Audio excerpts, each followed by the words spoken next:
Hello, everyone. Welcome to the Recordings at Risk Applicant webinar. Today, we are going to start with a short video, and then we will begin questions afterwards. Hello, everyone, and welcome to the Applicant webinar for the 13th call of Recordings at Risk. I'm Louisa Kwasigroch, Managing Director at CLIR, and we are happy that you could join us today. During this session, we'll give a brief overview of eligibility for this grant program, show you how to start an application, provide an overview of application requirements, and share a few final tips. We'll then turn to your questions. We'd like to begin with a few brief introductions to this platform, to CLIR as an organization, and to our team. Here are some notes about how you can use Zoom during this session. You can click the CC Show Captions button at the bottom of your Zoom window to turn on the live transcript. You're welcome to use chat for general introductions and conversation. In order to send the message to everyone, remember to change the default from hosts and panelists to everyone. We'll have dedicated time to answer questions at the end. Use the separate Q&A feature to ask questions that are not answered during the webinar. And finally, the session is being recorded. The recording, slides, transcript, and a Q&A document will be made available on the Apply for an Award page of our website within 2 weeks of this webinar. For those new to CLIR, we'd like to begin with a reminder of our mission. The Council on Library and Information Resources, or CLIR, is an independent, nonprofit organization that forges strategies to enhance research, teaching, and learning environments in collaboration with libraries, cultural institutions, and communities of higher learning. So what does that all mean? CLIR takes on a number of roles, including publishing research, convening meetings, and running programs. As an independent nonprofit, we are not part of the federal government. We are also not a private foundation.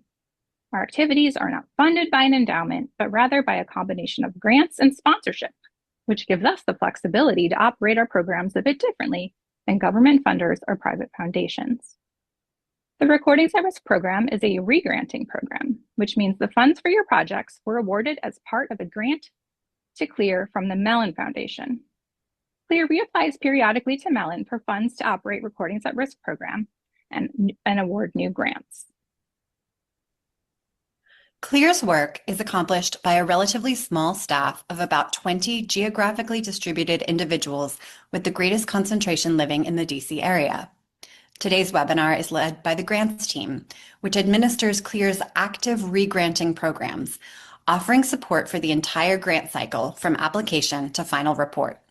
The CLIR grants team includes Sharon Burney, Program Officer, Midlothian, Virginia; Alyson Pope, Program Officer, Pittsburgh, Pennsylvania; Jane Larson, Senior Program Associate, Pittsburgh, Pennsylvania; Lizzi Albert, Community Relations Manager, Washington, D.C.; Alice Rubin, Program Officer, Strategic Initiatives, Brooklyn, New York; and Louisa Kwasigroch, Managing Director, Chicago, Illinois.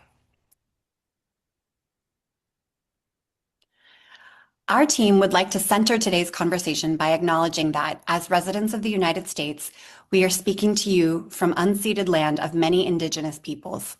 I'd like to respectfully acknowledge and recognize the original and current caretakers of the land, water, and air where I live, the Piscataway and Anacostan peoples, and all of their ancestors and descendants. I'm grateful to have the opportunity to live and work on their homelands and ask you to join me in acknowledging all Indigenous communities, their elders, both past and present, as well as future generations.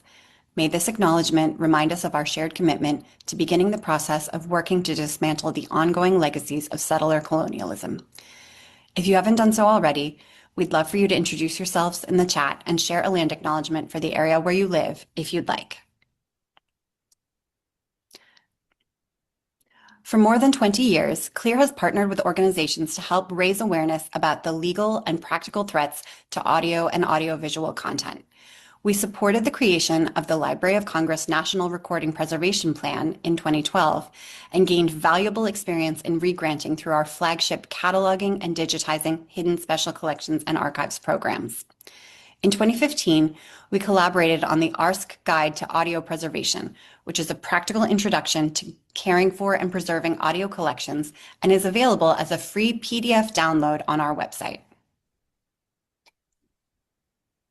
Through our work on these projects, CLIR came to recognize that there are unique challenges facing those performing audio and audiovisual digitization and description.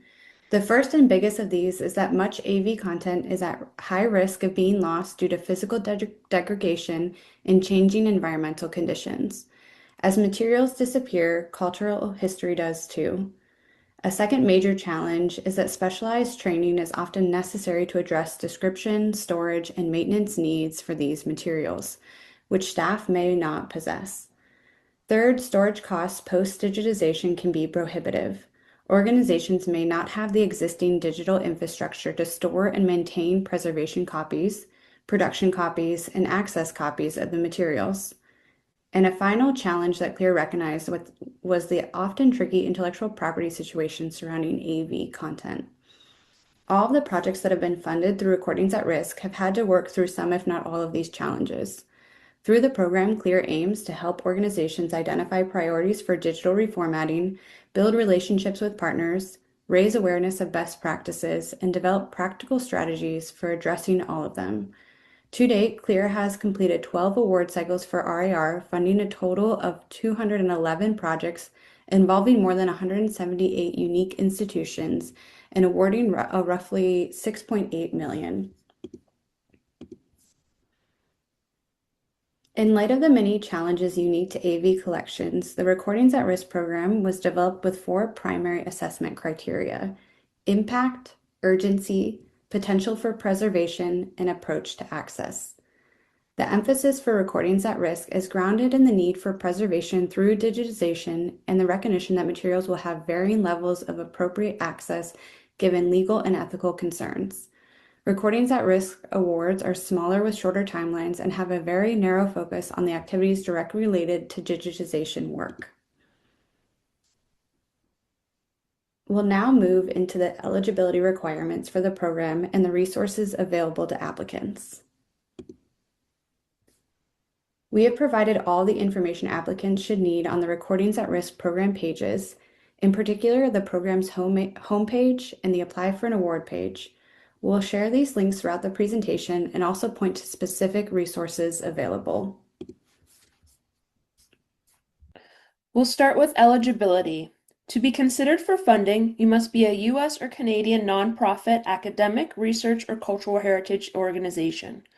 The organization and its collections must also be located within the United States or Canadian or Canada or a related entity, such as American Samoa, Guam, Puerto Rico, and the Northwest Territories or Yukon. Government units and their agencies are eligible so long as their primary function is cultural heritage, and tribal and indigenous government units are also eligible. If you have any questions about whether or not your organization is eligible for a grant, you can always contact us via our program email at recordingsatrisk@clir.org. An eligible organization can only submit one application per cycle. If an organization submits more than one proposal, CLIR will contact the responsible parties and ask them to select just one for consideration.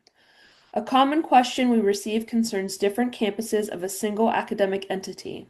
For the purpose of this program, we treat each individual campus of a university system as its own distinct institution. For example, UC Berkeley and UC Riverside may submit separate applications and would not be required to join forces through a single University of California application. However, one of these universities would not be able to submit 2 applications from different schools or departments within the institution, such as one from the School of Law and one from the School of Engineering, or one from a campus library and one from a campus museum. Similar distinctions apply for national libraries and archives.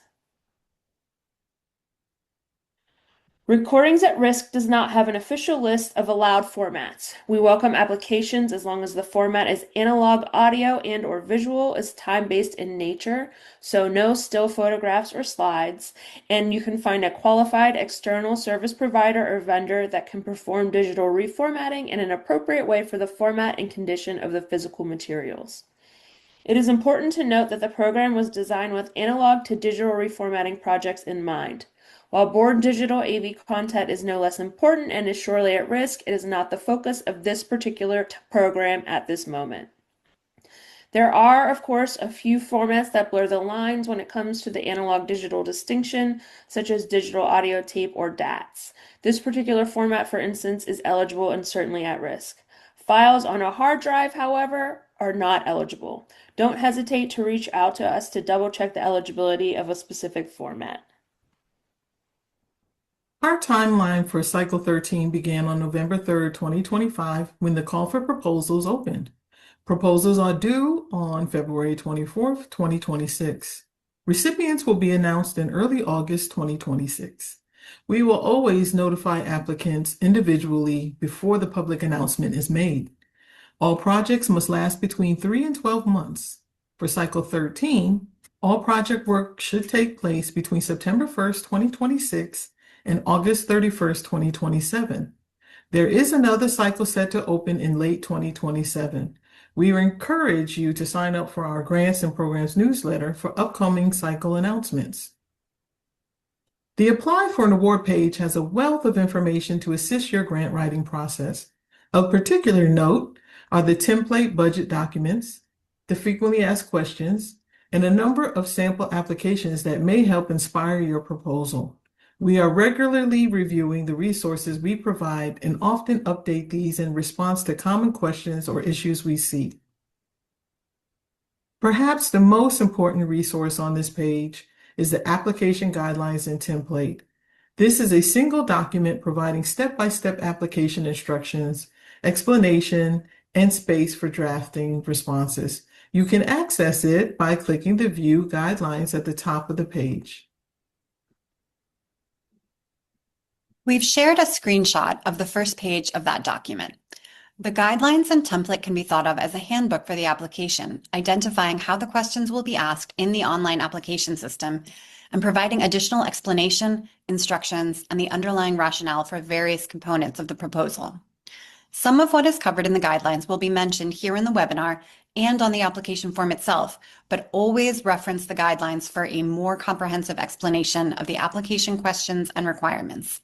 This is available as a Google Doc you can copy in order to develop your proposal alongside your team. You can also download the document as a Word document or PDF by selecting File, then Download As. Be sure you are using the most recent version of this document, which is labeled Cycle 13 and is dated November 3rd, 2025. This version will have all the appropriate dates and instructions. Bear in mind that the guidelines and template Google Doc is only a working document. You will still need to copy and paste your responses into CLIR's online application system in order to submit a valid proposal.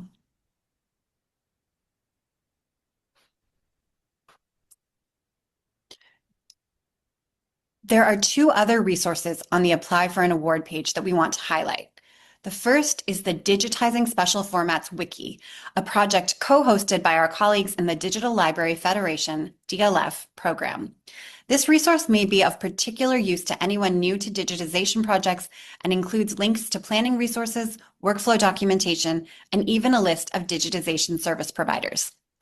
The second is the Technical Recommendations for CLIR's Recordings at Risk program. This is available under the Key Guides, Policies, and References on the Apply for an Award page. Developed with the input of several of the members of our independent review panel, this document communicates more specific information about reviewer expectations for various aspects of recordings at risk projects. This will be especially useful to those who may be new to digital reformatting, working with vendors, or thinking about digital sustainability. We continue to add resources and refine this document as needed. Next, we'll take a look at how to begin filling out the application. Once you've confirmed your eligibility as well as your project's alignment to the program, you may be ready to start your application. You'll do this through our online grant management system, SurveyMonkey Apply or SM Apply, which you can reach by clicking the Apply Here button on the Apply for an Award page. The first step of the application process is registering for an account. If you've applied to a previous Recordings at Risk cycle, beginning with the third call, or to a Digitizing Hidden Collections call, or another CLIR fellowship program from 2018 forward, you will be able to log in with the CLIR SM Apply profile you've already set up. You can use the Forgot Your Password prompt if you need a reminder for that information. All others should use the Register Here link at the bottom of the dialog box circled in red on your screen. For new users, you will receive a message from the SM Apply system that will verify your registration. If you don't receive that message right away, be sure to check your spam and/or junk folders. And if you still cannot find the verification email, contact our team before attempting to register again. Try to avoid creating a new account when you've already set one up. This helps reduce the number of duplicate accounts in the system, which makes it easier for us to assist you. Something to consider as you're setting up your account. The same login information you use to submit your proposal will be how you will log in and access the reporting space should your project be awarded funding. We recommend documenting the email and password you've used to reduce any confusion in the future. Once you've logged in or created and verified your account, you will see your application dashboard and should be able to start a Recording at Risk application. Here you can jump to the different tasks of the application, view your progress, and add collaborators to help you prepare your application in the system. There's no need to attempt completing the entire application in one sitting. You can also complete the task in any order you choose. Just be sure to save your work as you go. Most of the application content is contained in the application form task of SM Apply. The remaining tasks are all for uploads.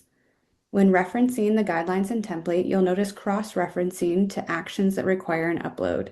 This is our attempt to help applicants understand how all of the pieces of the application fit together thematically, even though the online system separates uploads to be added at the end. We've tried to make all of this as clear as possible in our supporting documents, but if you have any questions or suggestions about how we can make it even better, email us at recordingsatrisk@clir.org. Next, we'll do an overview of the different components of the application.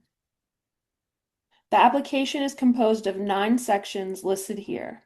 As noted, all required uploads are added at the end of the process, even though we'll be talking about them as parts of these sections. The first section of the application is the project summary. This is where you provide basic information about the project, including the total funding request, which should match the budget documents we'll cover later. The funding request must fall within the program's award range of $10,000 to $60,000 US. Canadian applicants should submit their request in US dollars as well, although award funds will be distributed in Canadian dollars based on the exchange rate at the time of disbursement. This section also contains the letter of commitment upload. This letter should come from a head administrator within your organization who will be responsible for making decisions about allocating resources for preserving and maintaining access to the project deliverables over time. The purpose of this letter is to affirm your organization's dedication to the project and its long-term sustainability. If this project is a resubmission to the Recordings at Risk program, you will want to check yes and explain what changes have been made in response to reviewer comments and/or because of further project development. At the end of section 1 and throughout the application form task in SM Apply, you'll be given the choice to click Save and Continue Editing, which will save your work and keep you on the same page, or click Next, which will save your work and move you to the next page. These buttons will navigate you through the entire form so you don't miss any of the 9 sections. Section 2, Description of Content, is where you provide a more thorough description of the source materials to be reformatted. We are looking for information related to their provenance, arrangement, and current accessibility. The application also allows for the upload of an optional inventory. The inventory enables applicants to share with reviewers exactly which recordings will be digitized and supply additional information about the condition, length, or right status of each recording. We do not have specific format requirements for the inventory, so applicants have the option of providing an edited and annotated copy of pre-existing collection guides or finding aids. We just ask that your inventory make very clear which media you are proposing to digitize through the funds you're requesting in the proposal. Finally, this section requires you to break down the materials by quantity and type. The initial drop-down menu that asks how many different media types are included in your project. For example, if your project would reformat 42 VHS videotapes and also 4 hours of wire recordings, you need to choose 2 different media types. This slide shows the forms that are generated when 2 categories have been selected. Here you would be able to enter the quantities and types of media you propose to reformat. You could describe your VHS tapes under Category 1 and your wire recordings under Category 2. The fields under each category include material type, amount, and unit of measurement. Units of measurement may be either items or recorded hours. We ask that you list each category of materials only once. If you would like to include both the number of items and number of recorded hours here, you can select one as the official unit of measurement and include the other in the additional information box below. You can also use the additional information box to specify media brand types, since some are more at risk than others, and/or other details that may be useful to reviewers, such as how you determine the estimated amount of materials.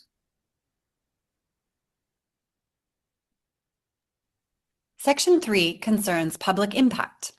Along with risk of loss, public impact is one of the primary criteria upon which applications to this program are assessed. CLIR instructs reviewers to prioritize projects that include collections that are of high importance to a variety of disciplines and uses and will have broad national and/or international impact on the creation of new knowledge or experiences. This is your opportunity to make a compelling case for the potential impact of your nominated materials. In addition to your own statement in this section, the application also requires that you provide at least 1 and up to 3 external letters of support from experts familiar with the collection to help you make your case. The letters cannot come from individuals directly connected to the project, and it is strongly recommended that you get support letters from individuals outside your organization and, when possible, outside the local region to help demonstrate wider interest. That being said, if there is a local expert who really is the best person to support your project, then it likely makes sense to ask them for a letter. To help you gather the strongest letters of support, we've created guidelines for letter writers, which can be found in the document library of our Apply for an Award page. We encourage you to share this document with all of your letter writers to help guide the process and provide context for the request. Section 4 concerns risk assessment. Here is where the urgency of the proposed project is explained. Competitive applications will demonstrate the organization's understanding of these risks, their strategic priorities for mitigating these risks, and how the proposed project advances those priorities.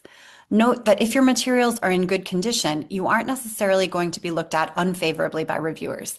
Sometimes good condition is a reason why the recording should be preserved now. The review panel considers many factors when evaluating risk, so we encourage you to think beyond the physical condition of your materials.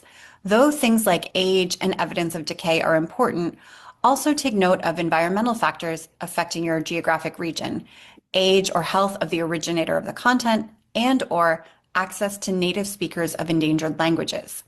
Rarity of the items is also considered, so if you have the only copy of something, that certainly adds to its risk of loss. The Rights, Ethics, and Reuse section helps reviewers assess an applicant's understanding of the legal and ethical issues affecting access to the nominated content and evaluate the proposed approach.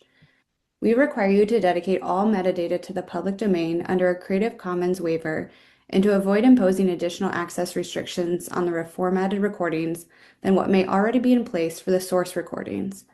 While this program does prioritize preservation over access, reviewers strongly prefer that applicants avoid creating unnecessary barriers to access, since such barriers inhibit a project's impact.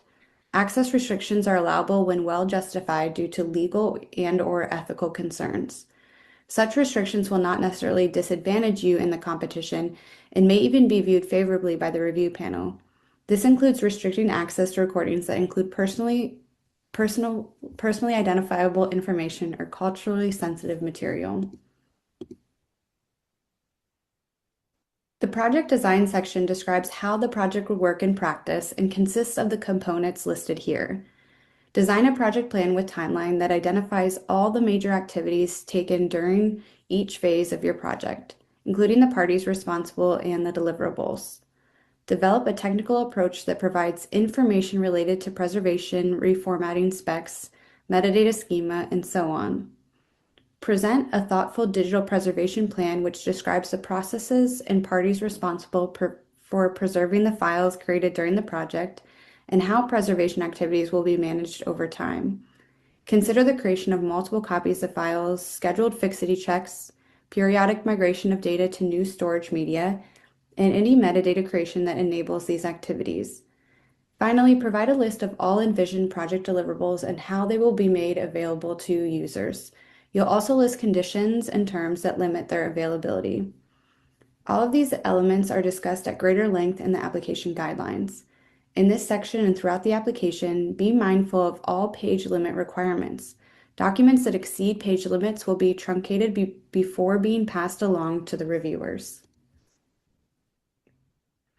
Section 7 focuses on service provider information.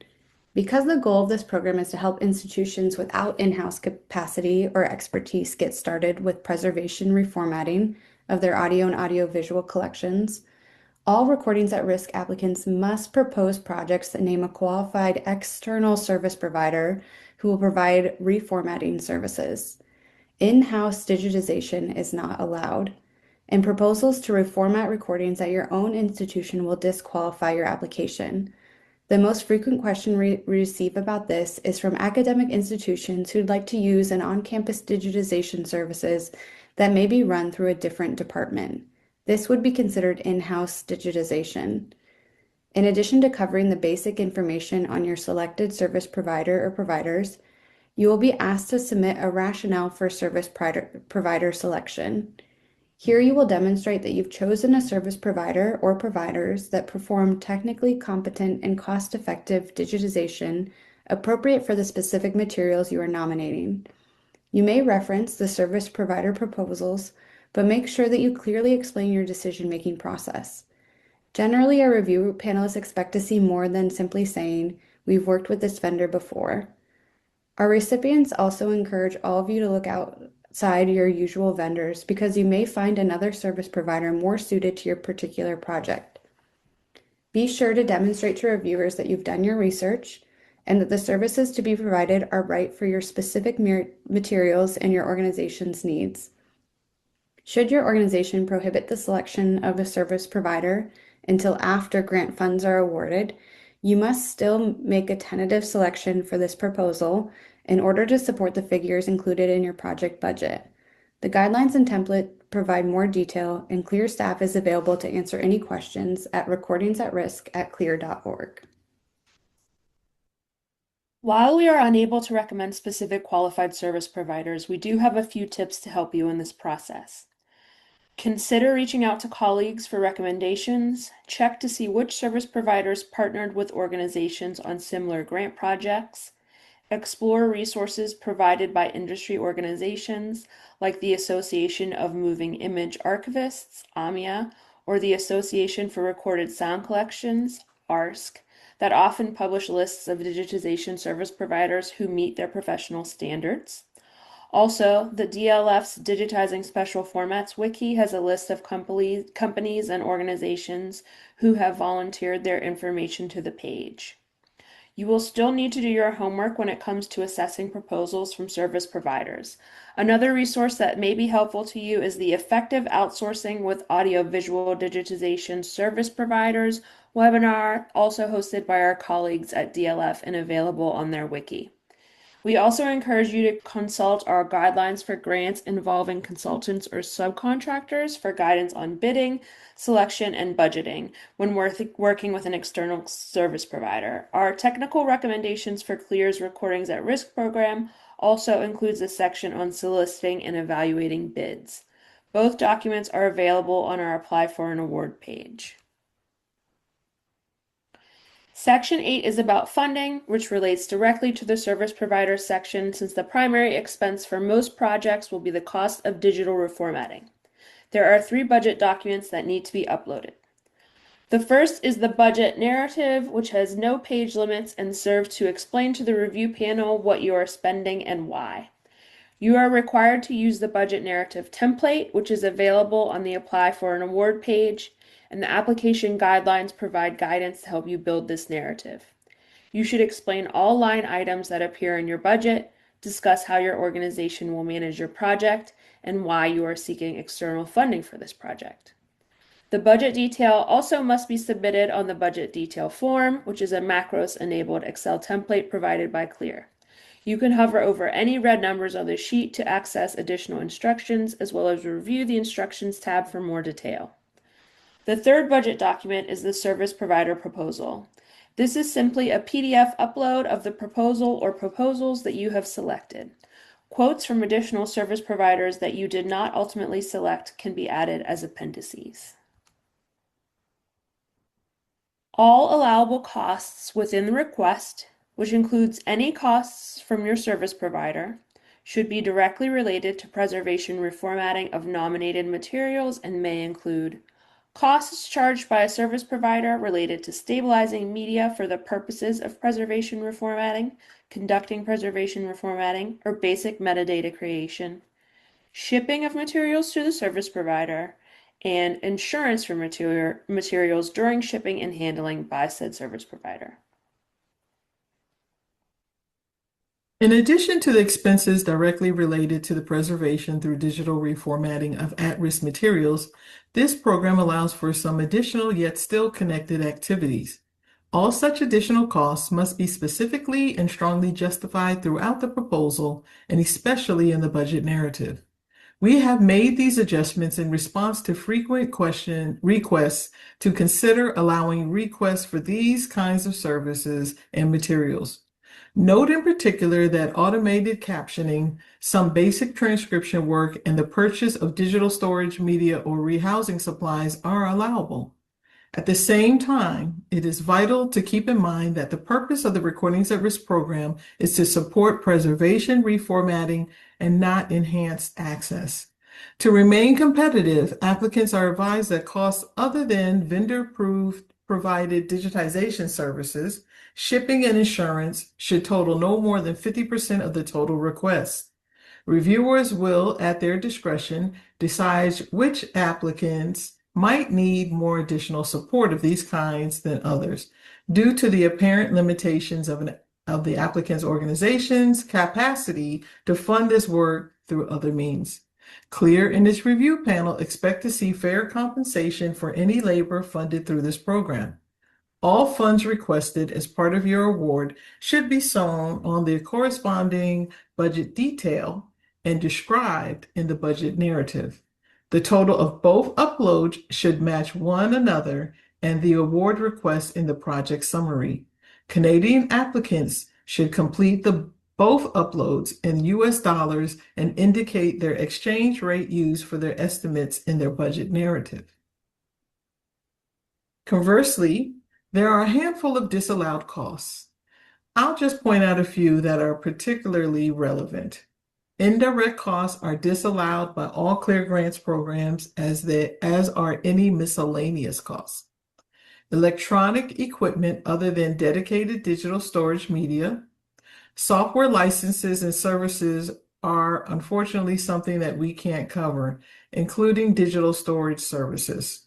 Extensive conservation work beyond what is required to get a solid capture of the materials is not covered. Extensive processing and editing of digital audio files post-transfer is also disallowed. The most complete list of allowable and disallowed costs will be found in Appendix A of the guidelines and template document. So be sure to carefully review as you develop your proposal. You can reach out to us via email with any questions you have regarding these items. The applicant information section is pretty straightforward. You'll be asked to provide proof of nonprofit status and contact information of the PI and your institution's address. You will be given the option of submitting proof of nonprofit status one of two ways: by entering your IRS EIN number or by supplying your IRS determination letter or equivalent Canadian or tribal documentation. Not all EINs will be recognized by the SM Apply system. So if it does not work, just plan to upload the appropriate document. And as always, let us know if you have any questions or concerns.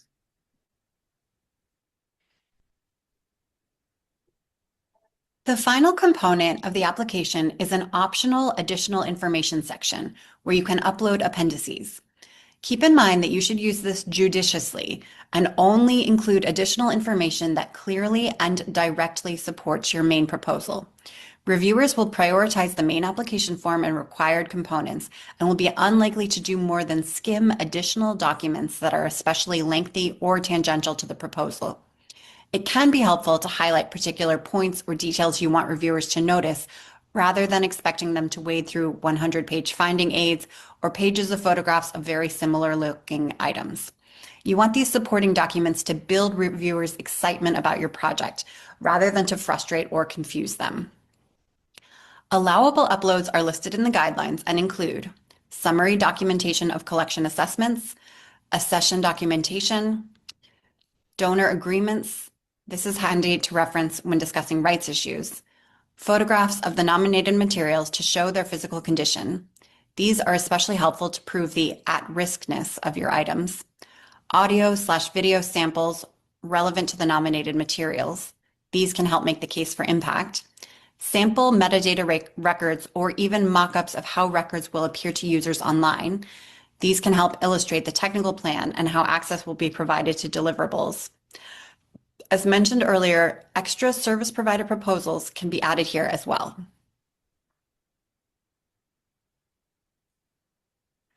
We're nearing the end of our presentation, so feel free to submit questions in the Q&A box for us to address. We may not have time to address all questions today, so please join us again for our Q&A webinar on January 26th, which will be dedicated to answering your questions. The link to register can be found on our Apply for an Award page, and we will send it in the chat. A few broader tips. First, ask yourself, is this program the right fit for my project? Does program criteria and goals align with yours? Please read the instructions carefully. Leave yourself as much time as possible and plan everything out in advance. Assemble a team of people with different expertise to draft different parts of the proposal. Our panelists really care that proposals ask for the amount needed to get the project done successfully. Don't just choose the lowest cost vendor because it's the lowest cost. Select the vendor most qualified to do the work to the standards you've established and then justify your choice. If you need to include staffing for work directly connected to the project, explain to the reviewers why that funding is necessary and how the work is outside the normal scope of work or current institutional capacity. Next, reach out to staff. At CLIR, we're available to answer your specific questions over email at any time. Finally, propose a project that you really believe in. Your commitment to and excitement about a project definitely comes across in your application, and reviewers take note. Project planning in the best of times can be challenging, so we wanted to take a moment to make a few specific notes to all of you working on your applications right now. One of the most common reflections we hear from recipients is that additional time should be factored into project timelines. The program limits projects to no more than 12 months, so think of what that might mean when you consider potential delays and any plans for accessibility to materials. Would a smaller project be more feasible? Can you achieve the same goals through a different or more flexible metadata strategy? For service providers, have you asked about any protocols, considerations for delays, or lessons they've learned and can pass along to you? We also would want to note, should your project be funded, the program does have allowances for no-cost extensions and other modifications. Our hope for all funded projects is to see them successfully to completion, and the grants team is here to support you every step of the way.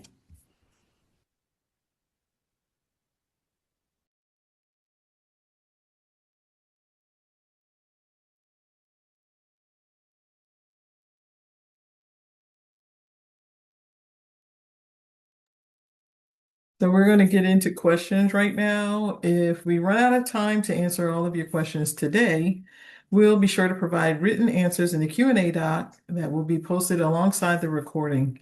And please note that we'll also be holding a full hour-long session dedicated to Q&A on January 26th.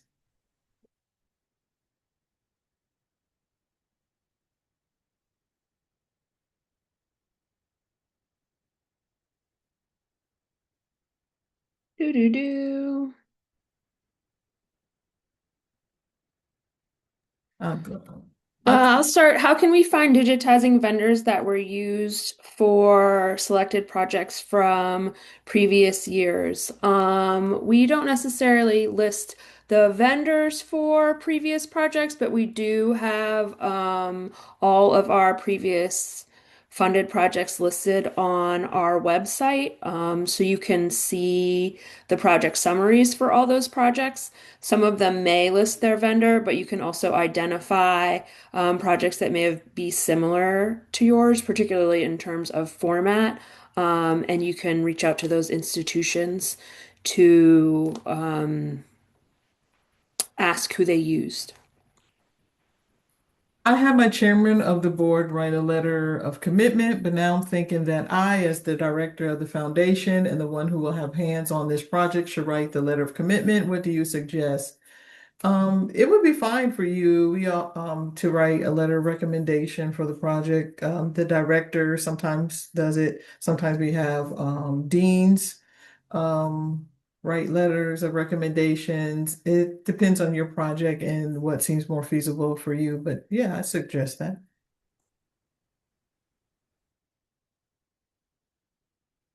We plan to store the originals at our foundation storage facility for 3 to 5 years and then donate and transfer them to a known collections and archives center. Is that a problem?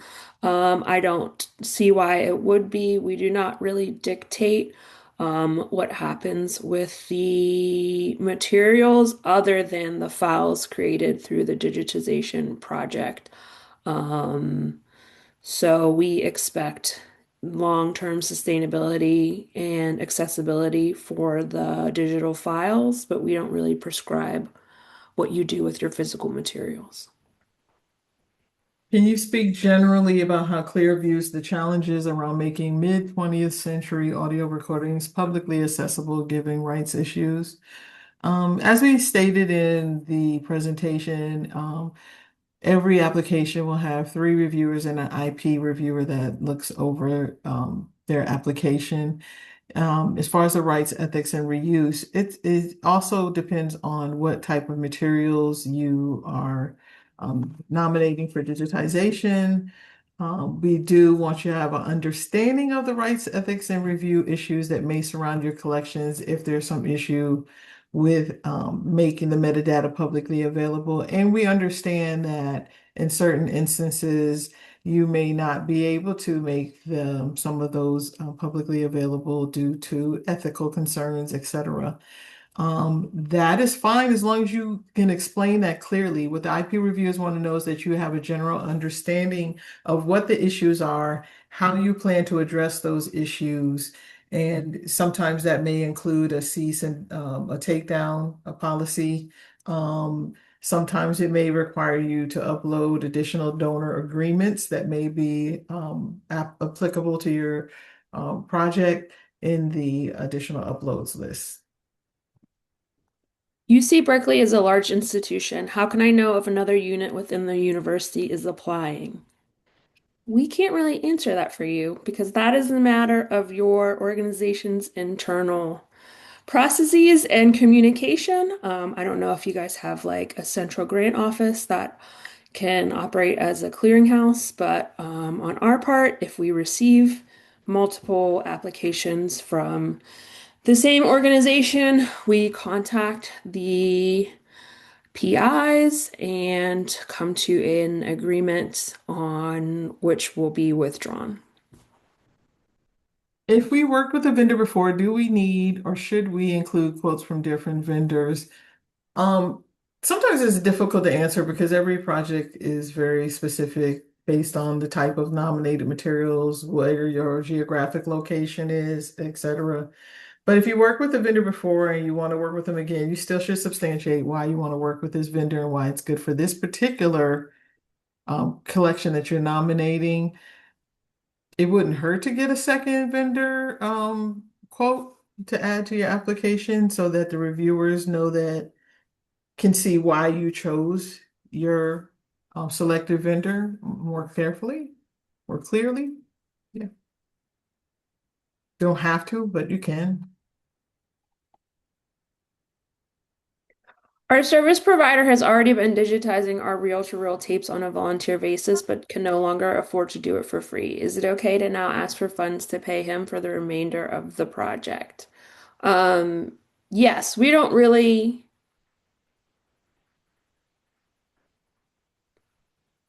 What you're already doing is not necessarily relevant to the program or the application. You're going to talk about what you're going to specifically digitize with these funds.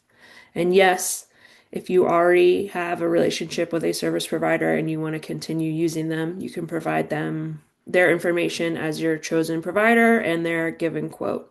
Um, you may want to reference that they have already done digitization for you on these types of materials so that the panel can see the history there, but it's not really our purview what you have done prior to receiving the grant if you were funded. Could you clarify the amount of staffing costs we are able to include in the budget? Once again, this is going to be a subjective decision based on your particular project.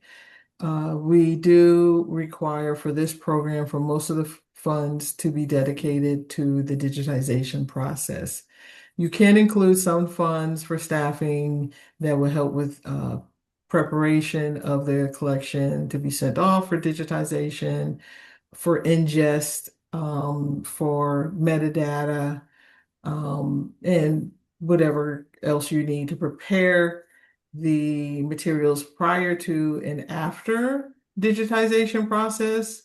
Um, we do have a 50 percent kind of recommendation where not more than 50% of your funds should be spent on any um, should be 50% of your project ask should be dedicated to the digitization process to remain competitive. Is at least one letter of support required for the initial application, or does that come later in the process, like with digitizing hidden collections? Since this is only a single application stage for recordings at risk, the letters are required in the initial application, both the letter or letters of support and the letter of commitment.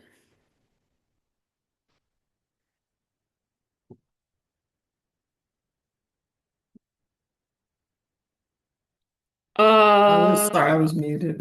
Would it be possible to arrange a meeting with the CLIR program officer to discuss the strength of a prospective applicant's proposal prior to submission? Unfortunately, we are a very small team and we don't have the time to set up personal meetings with applicants. However, if you have a very detailed question that you would like us to answer, our inbox is always open and free. You can email us at recordingsatrisk@clir.org. The next question is what happened with the eligibility of the non-American? I don't know exactly what that question refers to. This program is open to nonprofits in the United States, and for this year, we're open to Canada for the first time. So we've actually expanded the eligibility of the program, but it has never been eligible outside of the United States prior, and this cycle is not eligible outside of the United States, Canada, and their related territories. Due to copyright or donor agreements, our organization is not able to display or show our archived media off-site, but can be viewed on-site from the Museum of Archive. Is that infringing on the public access requirement for this program? So what we ask is that the metadata be made publicly available. However, you can explain in your rights, ethics, and reuse why You cannot make that metadata available ethically. If there's a fee schedule, I would include the fee schedule, or if it's only open to members, that you would explain that carefully in the rights, ethics, and reuse statement. We would like for the metadata to be made publicly available for it to be a competitive application, but that doesn't necessarily, based on, certain situations, that's not always possible. So you just have to explain this very clearly. And if the IP reviewers agree, they'll say, yeah, we understand why. Do you still have reviewer comments available from a previously submitted but not awarded application? We still have the reviewer comments from previous cycles. So if you are a prior applicant and you lost your reviewer comments, contact us at recordingsatrisk@clir.org and we can send those to you. However, if you are not a prior applicant, we do not share reviewer comments outside of the application. What are the reporting requirements during project execution if selected? If awarded funding, you would be required to submit a report at the end, 3 months after your project end date. And that would be done in SM Apply. And you would get details on that if awarded funding. We applied for a grant last cycle and got only positive feedback, but we're not funded. How can I get in touch with someone about making our application stronger this cycle? As Sharon explained earlier, we're not able to do one-on-one meetings with applicants. That is why we provide the comments from the review panel. And we always advise folks to go back to those. But I will say that this is a very competitive program.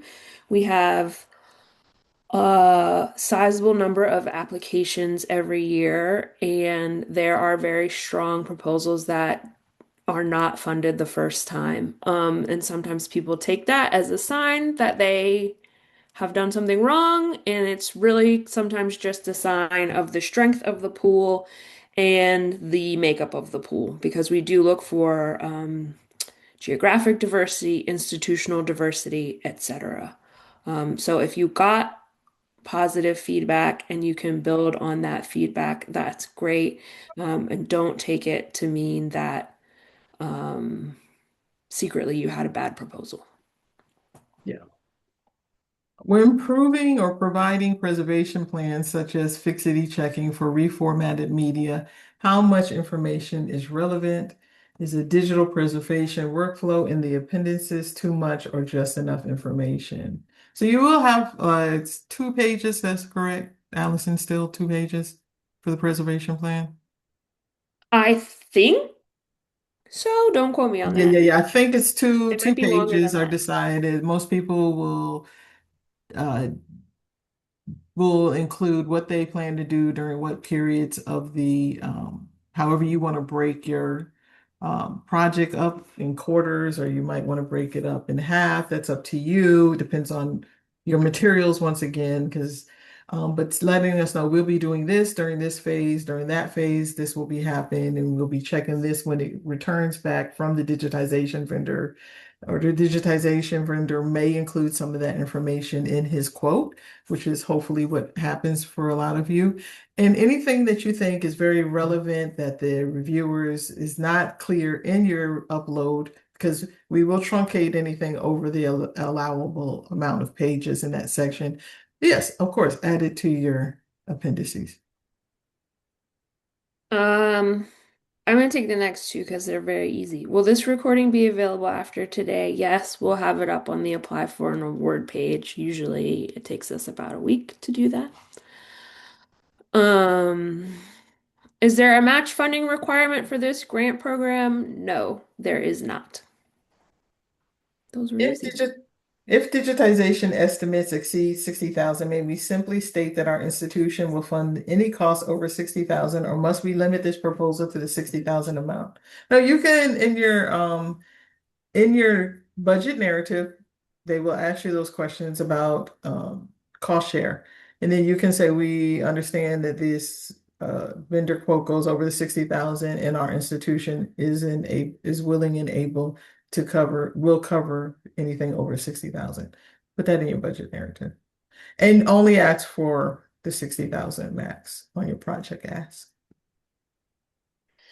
Can a museum house the archive, or does it need to be a library or other archival institution? A museum is eligible. So the program is open to cultural heritage nonprofits. So that's libraries, archives, museums, galleries, community archives, historical associations, the like. So no, you don't have to be specifically a library or archive. Is maintenance of digitization equipment allowable in cost, i.e. calibrating and aligning the machines? That's an indirect cost. No, Also, you're supposed to have an external service provider, so you shouldn't have exactly. digitization equipment to come into play in the grant. Yeah. Please make sure you're using an external service provider. You don't want your application to be disqualified. Yeah, this is a distinction between our other program, and sometimes people get confused, so we just want to be clear on that. Um, any more questions?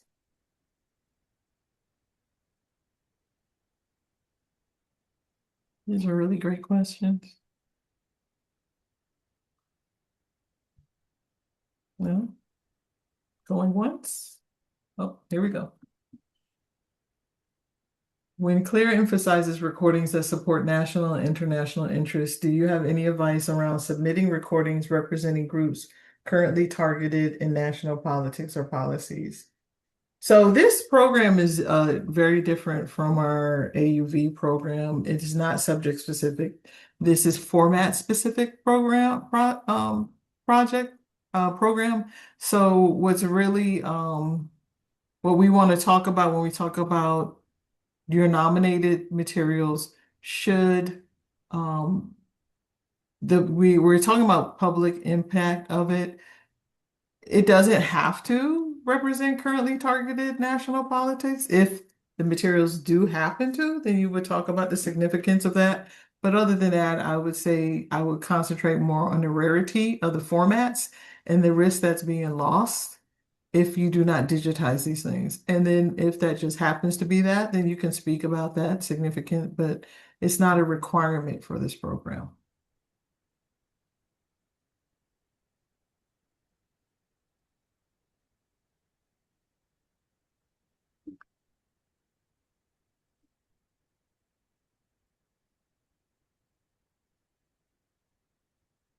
Oh, got another question? I think we got another one, Alyson. Sharon, can you take that one and then Yeah, I'll I get ready to will. put our I say. meant I meant sort of the opposite, that CLIR might not want recordings that don't align with these policies. I don't get that. I meant the opposite, that CLIR might not want recordings that don't. We don't mind. We are Yeah. privately funded. This is a regranting program from Mellon, so we're not a federal entity. I think we're also looking for work that is of broad scholarly interest, which is why we reference a national, support from outside your exact region. So I don't know if that might be part of what's. Yeah, I mean, what we're looking for when we say broad public impact is we want to understand that the materials that you're nominating have impact beyond your local community. So, sometimes people may do projects that are very important to their institution, but how does that project impact the broader community publicly? So that we're not doing small local projects that don't have a large public impact is the only thing that we're trying to say there.